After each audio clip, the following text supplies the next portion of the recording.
Hey guys, welcome back once again to the channel. तो कैसे हैं आप लोग? तो यार, कल central bank of India credit officer का एग्ज़ाम का रिजल्ट आ चुका है। तो आप लोग अभी इंटरव्यू के प्रिपरेशन के लिए लग गए होंगे। तो इसीलिए मैं सोचा कि अपना एक एक्सपीरियंस शेयर कर देता हूँ कि इंटरव्यू कैसे आपको प्रिपेयर करना चाहिए। एज मैंने 3 इंटरव्यू फेस किए हैं, 2 IBPS PO के और एक फेस किया है कर्नाटका बैंक का। तो इसी के एक्सपीरियंस के चलते मैं सोचा कि आप लोग के साथ शेयर कर देता हूँ कि कैसे आप लोग को इंटरव्यू का प्रिपरेशन अभी करना चाहिए। Specially central bank of India का जो क्रेडिट ऑफिसर है, उसके बेसिस पे आपको कैसे प्रिपरेशन करना चाहिए। एज ये थोड़ा सा अलग इंटरव्यू इसका होगा, क्योंकि ये IBPS PO या SBI PO या जनरल कोई PO एग्जाम का इंटरव्यू नहीं है, क्रेडिट ऑफिसर के लिए इंटरव्यू है। तो इसी के रिलेटेड ये वीडियो है। तो अगर आपको अच्छा लगे मेरा कंटेंट तो लाइक शेयर और सब्सक्राइब कर देना चैनल को और इस वीडियो को। तो चलिए शुरू करते हैं इस वीडियो को। तो पहले तो है कि इंट्रोडक्शंस और बेसिक क्वेश्चंस क्या क्या आपको एक्सपेक्ट करना चाहिए और आपको प्रिपेयर करना चाहिए, तो आपको प्रिपेयर करना ही चाहिए। पहला तो है कि आपका इंट्रोडक्शन, कि आपको कैसे इंट्रोडक्शन देना है। पहले तो अपना नाम बोलना है, आप कौन से जगह से बिलोंग करते हो और आपकी एजुकेशन क्वालिफिकेशंस क्या है। और करेंट वर्क, अगर आप कुछ काम करते हो तो आप अपना उसके बाद एजुकेशन क्वालिफिकेशन के बाद आप बोल सकते हो, sir currently I am working at this profile और this is my current job role. और अगर आप फ्रेशर हो तो आप वर्क के जगह आप अपनी हॉबीज को इंक्लूड कर सकते हो। और मैं यहाँ पे एक ब्रैकेट में जो लिखा हूँ कि फैमिली को इंट्रोडक्शन में इंक्लूड मत करना, क्योंकि वो थोड़ा सा पर्सनल हो जाता है। इंटरव्यूअर आपके बारे में जानना चाहता है, आपके फैमिली के बारे में अगर वो जानना चाहेगा तो वो अलग से पूछ लेगा कि आपके फादर मदर क्या करते हैं, आपके सिबलिंग्स क्या करते हैं। तो पहले इंक्लूड मत करो, थोड़ा ज़्यादा स्ट्रेच हो जाएगा। तो उसके चलते आपका इंटरव्यू फिर शॉर्ट हो जाएगा और ज़्यादा क्वेश्चंस वो आपको पूछ नहीं पाएंगे। तो आपको अपने तरफ से इंट्रोडक्शन जो आपका एकदम शॉर्ट एंड क्रिस्प रखना है, खाली अपना नाम, जगह का नाम, एडुकेशन और करेंटली आप कुछ करते हो कि नहीं, या आपकी हॉबीज कुछ है तो ये इसको आप इंक्लूड कर देना। ठीक है, तो ये आपका हो गया इंट्रोडक्शन। उसके बाद आप जो क्वेश्चन एक्सपेक्ट करोगे ही, तो वो कर सकते हो, मैक्सिमम चांसेस है। तो वो why central bank of India, क्यों आपने अप्लाई किया, सेंट्रल बैंक ऑफ इंडिया में ही जॉब क्यों चाहिए। ठीक है, तो इसको आपको बना के बोलना पड़ेगा। अब देखो, सब कुछ सच तो बोल नहीं सकते हो आप, कुछ बना के ही बोलना पड़ेगा। उसमें आपको बोलना है, बैंक का थोड़ा तारीफ करना है, बैंक का क्या बिजनेस कर रहा है, अच्छा प्रॉफिट कर रहा है। अभी अभी लास्ट क्वार्टर में इन्होंने 48 पॉइंट कुछ परसेंट का नेट प्रॉफिट जनरेट किया है। तो ये सब आपको बैलेंस शीट देख के आपको यहाँ पे पॉइंट्स को ऐड करके आपको एक आंसर फ्रेम करना होगा। ये सब क्वेश्चंस के आपको आंसर फ्रेम करने होंगे, मैं आपको क्वेश्चंस बता दे रहा हूँ। ठीक है, उसके बाद why credit officer, why not PO, PO का प्रोफाइल में आपने क्यों नहीं अप्लाई किया, क्रेडिट ऑफिसर का रोल ही क्यों चाहिए। तो इसमें आपको क्रेडिट ऑफिसर का जो भी एडवांटेजेस है कि उसमें आप लोन सीखोगे, एडवांसेस से डील करोगे, आपको क्रेडिट के बारे में आप ज़्यादा सीखोगे, और क्रेडिट ही है जो मेन आपका बिजनेस जनरेट करता है बैंक के लिए। लोन देते हो, लोन से ही मैक्सिमम अर्निंग होता है बैंक का, उसके इंटरेस्ट से। तो क्यों इंपॉर्टेंट है, तो ये सब आपको एक अच्छा सा पॉइंट बना के, 3-4 पॉइंट्स बना के ये क्वेश्चन आए तो इसको आप कर सकते हो। और पीओ क्यों नहीं, पीओ के बारे में आप बोल सकते हो कि क्रेडिट ऑफिसर को क्यों आप प्रेफर कर रहे हो पीओ के ऊपर। ठीक है, तो उसके बाद आता है एक क्वेश्चन की, आएगा ही, वो है वाई बैंकिंग, बैंकिंग क्यों करनी है, इतने सारे जॉब से बैंक में ही क्यों आना है। तो ये तो बेसिक्स क्वेश्चन है। ये सब अगर आपने इंटरव्यू फेस किए होंगे, IBPS PO, SBI PO, RRB PO, किसी का भी, तो ये सब क्वेश्चन आपका आंसर प्रिपेयर होगा। और अगर आप फर्स्ट इंटरव्यू फेस कर रहे हो तो ये थोड़ा सा प्रिपेयर कर लेना कि बैंकिंग क्यों। ये बेसिक आप गूगल करोगे आपको मिल जाएगा बहुत सारा पॉजिटिव, काफ़ी सारे PDFs भी है। उसके बाद जो मैंने बोला कि जॉब रोल, क्रेडिट ऑफिसर का स्पेसिफिक क्वेश्चन पूछ सकते हैं कि जॉब रोल क्या होगी आपकी। तो इसमें आपको बोलना पड़ेगा कि आप क्या करोगे, क्रेडिट ऑफिसर का काम क्या होता है। इसमें आपको 4-5 अच्छे पॉइंट उन्हें बताने पड़ेंगे। ठीक है, उसके बाद आपको प्रोडक्ट्स पूछ सकते हैं, सेंट्रल बैंक ऑफ इंडिया के स्पेसिफिक प्रोडक्ट्स क्या है, लोन्स के क्या प्रोडक्ट्स है। जैसे सेंट व्हीकल हो गया, उनका सब प्रोडक्ट्स का नाम सेंट से स्टार्ट होता है, सेंट व्हीकल हो गया, सेंट सेंट और अलग अलग प्रोडक्ट्स है, गृहलक्ष्मी स्कीम डिपॉजिट है, सेंट सैलरी सेविंग स्कीम है। तो ये आपको कुछ कुछ उनके प्रोडक्ट्स जो है, वो प्रोडक्ट्स के नाम आपको याद करने पड़ेंगे। स्पेसिफिक रिलेटेड टू लोन्स आप याद करना, डिपॉजिट्स वगैरह के नहीं, आप लोन्स के रिलेटेड ही प्रोडक्ट्स आप अच्छे से याद करके जाना। ठीक है, उसके बाद आपको पूछ सकते हैं कि आप कैसे कंट्रीब्यूट करोगे बैंक के सक्सेस के लिए, और आपका एजुकेशन क्वालिफिकेशन कैसे हेल्प करेगा।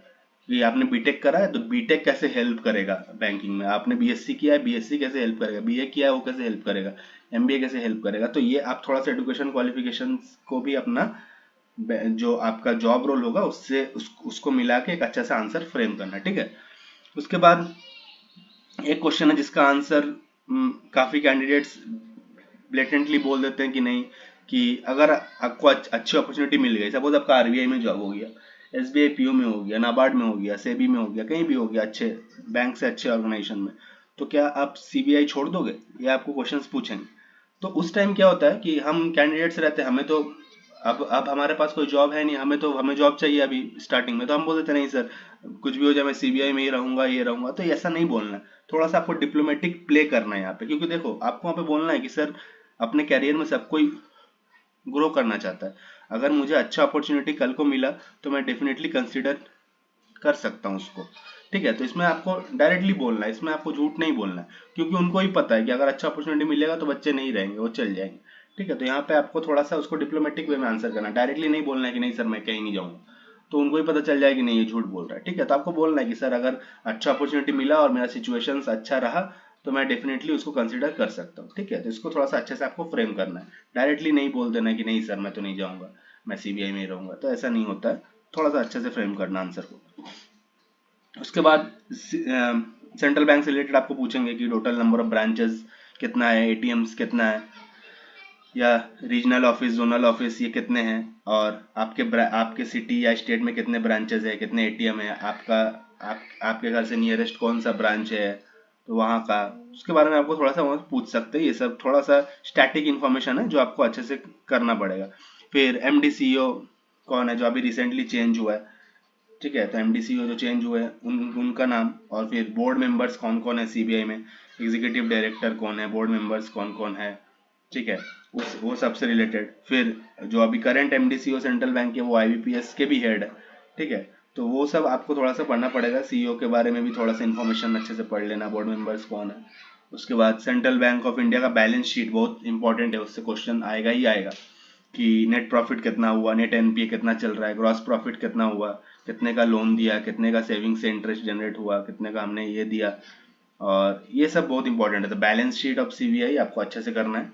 ठीक है, तो ये सब हो गया कि इंट्रोडक्शन और बेसिक क्वेश्चन जो आप एक्सपेक्ट करोगे ही आपके central bank of India credit officer की इंटरव्यू में, डेफिनेटली ये सब क्वेश्चन एक्सपेक्ट करोगे। उसके बाद बैंकिंग नॉलेज चेक होगा आपका, वो तो हो गया इंट्रोडक्शन के पार्ट में, और वो आपके बैंक से रिलेटेड हो गया। उसके बाद आपके बैंकिंग नॉलेज चेक हो सकती है, उसमें सबसे पहला जो बैंक का सबसे हेड है आरबीआई, जो सब कुछ मॉनिटर करता है, उसके बारे में तो जानना ही है। आरबीआई उसका फंक्शंस क्या है, मॉनेटरी पॉलिसी, और करेंसी कितने कहाँ कहाँ पे करेंसी प्रिंट होते हैं, फिर 20 के नोट के पीछे कौन सा अभी स्टैचू का ये है, 500 के नोट के पीछे किसका किसका प्रिंट है, कौन से इसका वहाँ पे सांची स्तूपा किसी के पीछे है, किसी के पीछे रेड फोर्ट का है। तो ये सब नोट्स के पीछे क्या क्या है वो सब भी करना है, कितने लैंग्वेजेस में नोट का पीछे लिखा रहता है, तो ये सब कुछ चीज़ इंपॉर्टेंट हो गया। मॉनेटरी पॉलिसी इंपॉर्टेंट है, सीआरआर एसएलआर कितना चल रहा है, और जिस दिन आपका इंटरव्यू रहेगा उस दिन का भी आप आरबीआई का वेबसाइट पे खोल के देख लेना कितना का सीआरआर एसएलआर ये सब कितना का चल रहा है। ठीक है, तो ये सब इंपॉर्टेंट होता है, पूछ लेते हैं कि आज का कितना सीआरआर एसएलआर है। ठीक है, और उसके बाद एनपीए जो कि एक मेजर कंसर्न है अभी बैंकिंग के लिए, कि एनपीए काफ़ी ज़्यादा हो रहा है, उसके रिकवरी मेथड्स क्या हैं, सरफाइसी एक्ट क्या है, बेसल नॉर्म्स क्या है, तो ये सब स्टैटिक चीज़ें तो आपको पढ़नी ही पड़ेंगी। क्रॉस सेलिंग जो बैंकिंग में भी काफ़ी ज़्यादा हो रही है, क्रॉस सेलिंग क्या है, ये मुझे पूछा गया था, क्रॉस सेलिंग इस बार के आईपीएस पीओ के इंटरव्यू में मुझे पूछा गया था क्रॉस सेलिंग क्या होता है। ठीक है, तो ये सब क्वेश्चन आप एक्सपेक्ट करोगे। यूपीआई और उसके पेमेंट्स कैसे होते हैं, यूपीआई को कौन मॉनिटर करता है, कितने सारे यूपीआई प्लेटफॉर्म है, मुझे पूछा गया था इस बार आईपीएस पीओ के इंटरव्यू में कि यूपीआई प्लेटफॉर्म बताओ 3-4, तो आप उसमें गूगल पे, फोन पे, मोबीक्विक जो भी है आप बता सकते हो। ठीक है, फिर आगे आपका डिफरेंट टाइप्स ऑफ बैंक्स, कितने टाइप्स ऑफ बैंक्स है, आरआरबी है, पब्लिक सेक्टर बैंक है, प्राइवेट सेक्टर बैंक है। ठीक है, फिर एनबीएफसी है, तो ये सब को रिलेटेड आपको स्मॉल फाइनेंस बैंक है, डिफरेंट टाइप्स ऑफ बैंक्स को स्मॉल फाइनेंस बैंक सब बैंक का कुछ कुछ एग्जाम्पल आप अच्छे से पढ़ लेना, क्योंकि स्मॉल फाइनेंस बैंक के बारे में आपको बोल सकते हैं कि 4 एग्जाम्पल दो स्मॉल फाइनेंस बैंक के। फिर आपको स्पेशली आरआरबीज वो पढ़ने हैं जिनके sponsor bank central bank of India है, आरआरबीज में आपको वो करके जाना है। तो आप लोग पूछ सकते हैं कि 2-3 आरआरबी बताओ जिसका sponsor bank central bank of India है। ठीक है, तो वो सब आपको पूछ सकते हो, तो ये सब थोड़ा अच्छे से आपको करना है बैंक्स के अंडर में। फिर आता है priority sector lending. Priority sector lending में कितना हम एग्रीकल्चर को देते हैं, कितना एमएसएमई को देते हैं, कितना हाउसिंग को देते हैं, तो ये सब प्रायोरिटी सेक्टर लेंडिंग का परसेंटेज है, वो अच्छे से कर लेना। और बैंक्स में भी जो है वो आरआरबी का परसेंटेज वगैरह वो भी आप देख लेना कि स्टेट गवर्नमेंट का कितना रहता है, स्पॉन्सर का कितना, ये सब, ठीक है। उसके बाद आता है मनी मार्केट, कैपिटल मार्केट, ये काफ़ी इंपॉर्टेंट कंसेप्ट है, इससे रिलेटेड भी काफ़ी क्वेश्चंस पूछते हैं इंटरव्यू में। फिर टाइप्स ऑफ अकाउंट हो गया, नॉस्ट्रो वॉस्ट्रो हो गया, फिर करंट अकाउंट, सेविंग्स अकाउंट, ये सब हो गया। एफडी के बारे में पूछ सकते हैं, आरडी एफडी कितने का होता है, वो सब, ये सब पढ़ना है। नेगोशिएबल इंस्ट्रूमेंट्स क्या है, चेक है, डीडी है, ठीक है, ये सब अच्छे से करना है। रिस्क क्या है बैंकिंग में, बैंकिंग सेक्टर में अभी क्या रिस्क चल रहे हैं, तो ये सब रिलेटेड, ये आपका एक बैंकिंग नॉलेज, ये इतना आप कर लोगे तो इतना इनफ है, बैंकिंग नॉलेज चेक हो जाएगा इसमें से आपका। लास्ट जो स्लाइड है उसमें मैं आपको पर्सनल कुछ इंटरव्यू के टिप्स दूंगा, जो कि मैंने अपने इंटरव्यू जो फेस किया है, मैंने 3 इंटरव्यू, उसके बेसिस पे मैं आपको बोलूंगा, जो 3 बैंकिंग के इंटरव्यू मैंने फेस करे हैं। पहला तो है कि आपको टेंशन नहीं लेना है, आराम से रहो। अगर आप पहले इंटरव्यू फेस किए तो आपको टेंशन नहीं है, आपको पता ही है। बट अगर आपका पहला इंटरव्यू है, उतना ज़्यादा स्ट्रेस आउट नहीं होना है, चेहरे पे नहीं दिखना चाहिए कि आप स्ट्रेस हो, ठीक है। कूल काम रहना है और एक ट्राई करना है कि स्माइल आराम से आप वहाँ पे मेंटेन करो। अगर आपका स्माइल नहीं होता है, अगर आप स्माइल करते हो तो खराब लगते हो देखने में, तो आप छोड़ दो, स्माइल करने की जरूरत नहीं है, जनरल आप जैसे रहते हो वैसे ही रहो, ठीक है। और एक सेकंड पॉइंट है कि इंटरव्यू आपके कंट्रोल में नहीं है, आप प्रिपेयर करोगे, ठीक है, जो मैंने बताया वैसे आप प्रिपेयर करोगे, आप अपने तरफ से 100% देके जाओगे। बट अगर इंटरव्यू कुछ उल्टा उल्टा क्वेश्चन अगर पूछना रहेगा तो वो पूछेगा ही, और वो आप आंसर नहीं कर पाओगे, ठीक है। बहुत बार होता है कि आप अच्छा इंटरव्यू देके आओ बट मार्क्स अच्छे नहीं आएंगे, बहुत बार होगा कि आप एवरेज सा इंटरव्यू देके आओ, खराब इंटरव्यू देके आओ बट अच्छे मार्क्स आएंगे। तो सब कुछ उनके मूड के ऊपर डिपेंड करता है एट लास्ट, ठीक है। उनका मूड अच्छा रहा तो अच्छे मार्क्स मिलेंगे, मूड अच्छा नहीं रहा तो आप अच्छा इंटरव्यू दोगे फिर भी वो लोग एवरेज मार्किंग कर देंगे या बिलो एवरेज मार्क दे देंगे, ठीक है। तो ये एक हो गया, बट आपको प्रिपेयर करना है, वो तो आपके हाथ में नहीं है, आपके हाथ में जो है वो आपको करना है, आपको अच्छे से प्रिपेयर करना है इंटरव्यू के लिए। थर्ड पॉइंट हो गया कि थोड़ा सा प्रॉपर्ली ड्रेस करना है, अच्छे से ग्रूम करके जाना है। ऐसा नहीं कि शर्ट पहन के जा रहे हो उसमें आयरन नहीं है, वहाँ पे मतलब शर्ट अच्छा नहीं दिख रहा है, रिंकल्स दिख रहा है शर्ट पे। कोट है तो कोट में भी रिंकल्स है, कोट कोट कोट मतलब अच्छा नहीं लग रहा है, गंदा टाइप का लग रहा है, ठीक है। तो वैसा नहीं जाना है, अच्छे से प्रिपेयर होके जाना है, प्रॉपरली आयरन होना चाहिए, साफ कपड़े पहन के जाना है, ठीक है। थोड़ा सा बाल वाल अच्छे से कटा के, दाढ़ी हो सके तो आप शेव करके जाओ, शेव अगर आप क्लीन शेव ना करना चाहो तो ट्रिम करके जाओ, ठीक है। तो ये आपको देखना है। गर्ल्स है तो आप देख लो अच्छे से, आपका जो प्रॉपर अटायर है वो आप अच्छे से अटायर करके जाओ, साड़ी पहनो या आप सलवार सूट पहनो, वो आप अच्छे से पहन के जाओ, ठीक है। तो ड्रेसिंग सेंस पे भी मार्क्स मिलते हैं, नहीं बोलते नहीं मिलते हैं बट मिलते हैं। ड्रेसिंग सेंस जैसे आप एंटर होते हो सबसे पहले वो आपको ही देखते हैं, तब आपने बोलना स्टार्ट नहीं किया वो आपको ही देखते हैं कि आप कैसे दिख रहे हो, आपके पास वो ऑरा है कि नहीं, वो एटीट्यूड है कि नहीं, आप कल को ऑफिसर बनोगे, कल को पब्लिक डीलिंग करोगे, आदमी से बात करोगे, कैसे आपका ऑरा है, एटीट्यूड है, ठीक है, कैसे आप दिख रहे हो, तो वो पहले वही चीज़ देखते हो। तो उससे वजह से मार्क्स थोड़ा तो देते हैं, 10-15 मार्क्स वो स्टाइलिंग पे और आप कैसे दिख रहे हो उस पर देते हैं, ड्रेसिंग पे, ठीक है। और उसके बाद जो फोर्थ पॉइंट है कि आप ट्राई करो कि आराम से बोलने का, धीरे बोलने का, क्लियरली बोलो। ऐसा नहीं हो कि आप आंसर दे दो फिर इंटरव्यूअर आपसे वो क्वेश्चन का आंसर फिर से रिपीट करवाए कि भाई फिर से बोलो क्या बोला आपने, अपने बहुत स्पीड बोला। तो ऐसा नहीं होना चाहिए, आप आराम से बोलो और क्लियरली बोलो कि आप क्या, अपना व्यू पॉइंट है, किस चीज़ का क्या आंसर है, आप आराम से बोलो। और जो यहाँ पे जो फिफ्थ पॉइंट है कि इंटरव्यूअर को कभी भी कट मत करना यार, बिटवीन द सेंटेंस वो कुछ भी बात बोल रहा है तो आप उसके बात के ऊपर बात नहीं बोलना है, उनको फिनिश कर लेने दो फिर ही आप कुछ बोलना है, ठीक है। तो एक बहुत बड़ा नेगेटिव मार्किंग होता है अगर आप उनके ऊपर कुछ बोल रहे हो, तो इसका मतलब वो ये मतलब शो करता है कि आप उनको रिस्पेक्ट नहीं कर रहे हो, आप उनका बात को इज्जत नहीं दे रहे हो, ठीक है। तो उनको कभी काटना नहीं है, उनको अपना बात फिनिश करने देना, उसके बाद ही आप अपना बात बोलना, ठीक है। और लड़ाई झगड़ा भी नहीं करना है, वहाँ पे आप सिलेक्शन लेने गए हो, किसी से मतलब ये नहीं करने गए हो, इंटरव्यूअर आपका इंटरव्यू लेगा, फिर हो सकता है आप उनको अपना 30 साल 35 साल जितना साल का भी आप नौकरी करो बैंकिंग सेक्टर में या कहीं और, आप हो सकता है उनको मिलो भी नहीं कभी, ठीक है। तो आपको मतलब नहीं है, आपको बस वहाँ पे अपना इंप्रेशन जमाना है, सिलेक्शन लेना है, आ जाना है। इंटरव्यूअर से कोई ये नहीं है, आर्ग्यू करके फायदा नहीं है। अगर आपको पता भी होगा कि आपका व्यू पॉइंट सही है, आपके क्वेश्चन का राइट आंसर है, तो भी आप जेंटली बोलो ओके सर, ठीक है सर, ऐसे करके आराम से आगे निकलो। लड़ाई झगड़ा करना नहीं है वहाँ पे, आराम से इंटरव्यू दे के आना है, ठीक है। उसके बाद कोई आंसर अगर आपको नहीं पता है तो पोलाइटली बोलो sorry sir ma'am, at this moment I don't know about it, I will definitely look into it. वहाँ पे नहीं बोलना है, ब्लाइंडली गेस नहीं करना है। ब्लाइंडली गेस करने से क्या होता है कि उनको लगता है कि ये मतलब इसको इसको कुछ आता भी है कि नहीं, इसके पास नॉलेज है भी कि नहीं, ठीक है, तो फिर वो सब बाकी सब क्वेश्चन में भी आपको फिर उस टाइप से देखते हैं कि नहीं ये इसने इसने तो गेस किया, अभी ये जो बता रहा है ये भी ये सही, इसको आता भी है कि ये इसमें भी गेस करके आंसर कर रहा है, तो गेस नहीं करना है ब्लाइंडली। अगर नहीं आता डायरेक्ट सॉरी सर मैम बोल के आगे बढ़ो। ठीक है, ब्लाइंडली गेस करने से खराब खराब इम्पैक्ट पड़ता है, नेगेटिव नेगेटिव इमेज जाता है इंटरव्यू के ऊपर। उसके बाद कोई भी क्वेश्चन आपको पूछे तो फट से आंसर मत करो। ऐसे पूछा आपसे कि एनपीए क्या होता है, टाइप्स ऑफ एनपीए क्या होता है, तो उन्होंने क्वेश्चन खत्म हुआ कि नहीं आप आंसर देना स्टार्ट कर दिया, ऐसा नहीं। आप आराम से थोड़ा सा टाइम ले सकते हो, 5-10 सेकंड लो, उसके बाद आप सोच के बोलो आराम से।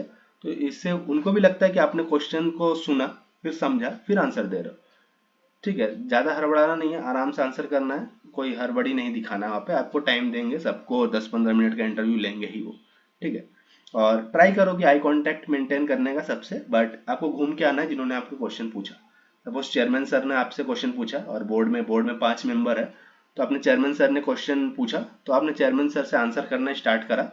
स्टार्ट करते करते आप थोड़ा सा मुंडी अपना हिला के लेफ्ट की और राइट की, और जैसे वो फैन रोटेट होता है ना, उस टाइप का करना है, बट वो फैन रोटेट होते रहता है, आपको उस नहीं होना है। आपको एक बार आप सेंटर पे देख देख के आंसर स्टार्ट करो, एक बार लेफ्ट जाओ राइट जाओ, फिर बैक टू सेंटर ही आना है। बार बार नहीं देखना है उनको, एक बार आप थोड़ा सा देख लो कि उनको भी लगे कि हाँ ठीक है, हमें भी एक्नॉलेज कर रहा है ये बंदा ये बंदी जो भी है, और फिर आप बैक टू सेंटर आ जाओ। जो भी आपसे क्वेश्चन पूछा, अगर साइड में किसी ने क्वेश्चन पूछा तो आप साइड से स्टार्ट करो, फिर इधर पूरा लेफ्ट की तरफ आओ, राइट की तरफ आओ, फिर बैक टू उन पे जाओ। तो ये चीज आपको करना है। ठीक है, इससे एक अच्छा मतलब ये जाता है कि आप सही से आंसर कर रहे हो और सबको आप अटेंशन दे रहे हो। और आफ्टर इंटरव्यू ओवर हो जाए, आपको फट से उठ के चले नहीं जाना है ऐसे कि चलो हो गया, चाहे खराब जाए या अच्छा जाए, आपको एक जेंटल स्माइल दे के थैंक यू बोल के डोर जो भी आपका होगा उसको आराम से क्लोज करके फिर वापस जाना है। ठीक है, और चेयर को अच्छे से पुल करना है, और जब तक वो डायलॉग है ना, जब तक बैठने को ना कहा जाए खड़े रहो, वैसा इंटरव्यू में भी है। जैसे आप एंटर करते हो, आपको गुड मॉर्निंग या गुड आफ्टरनून जो भी हो रहा है उस टाइम पे गुड इवनिंग आपको विश करना है, आपको चेयर के सामने खड़े रहना है, बैठना नहीं है जब तक आपको चेयरमैन सर बोलेंगे नहीं कि हाँ आप बैठ सकते हो। ठीक है, तो वो चीज़ थोड़ा सा, ये सब चीज़ बेसिक चीज़ें हैं। जो पहले इंटरव्यू दिया हो तो आपको पता ही है, बट जो पहले इंटरव्यू नहीं दिए हो तो आपको अकॉर्डिंग टू माई एक्सपीरियंस, जो मैंने एक्सपीरियंस फेस किया उसके बेसिस पे आपको बता रहा हूँ। जब चीज़ें करोगे तो एक अच्छा मार्क्स मिलने का चांस हो जाता है इंटरव्यू में, और फाइनल सिलेक्शन आप कन्वर्ट कर जाओगे, इसका बहुत अच्छा प्रोबेबिलिटी बन जाता है। तो यही था मेरा वीडियो आपके लिए, एक क्रेडिट ऑफिसर का इंटरव्यू में क्या क्या पूछा जा सकता है और कैसे आप एक अच्छा मार्क्स ला सकते हो। तो अगर आपको अच्छा लगा ये वीडियो तो मेरे चैनल को सब्सक्राइब कर देना यार, और लाइक शेयर कर देना, जिन्होंने भी क्रेडिट ऑफिसर का एग्ज़ाम क्लियर किया उनके लिए भी हेल्पफुल होगा। तो ठीक है, अगर आपको अच्छा लगा तो सब्सक्राइब कर देना वंस अगेन। तो ठीक है, मिलता हूँ नेक्स्ट वीडियो में, तब तक के लिए bye bye, take care and all the very best for your banking preparations.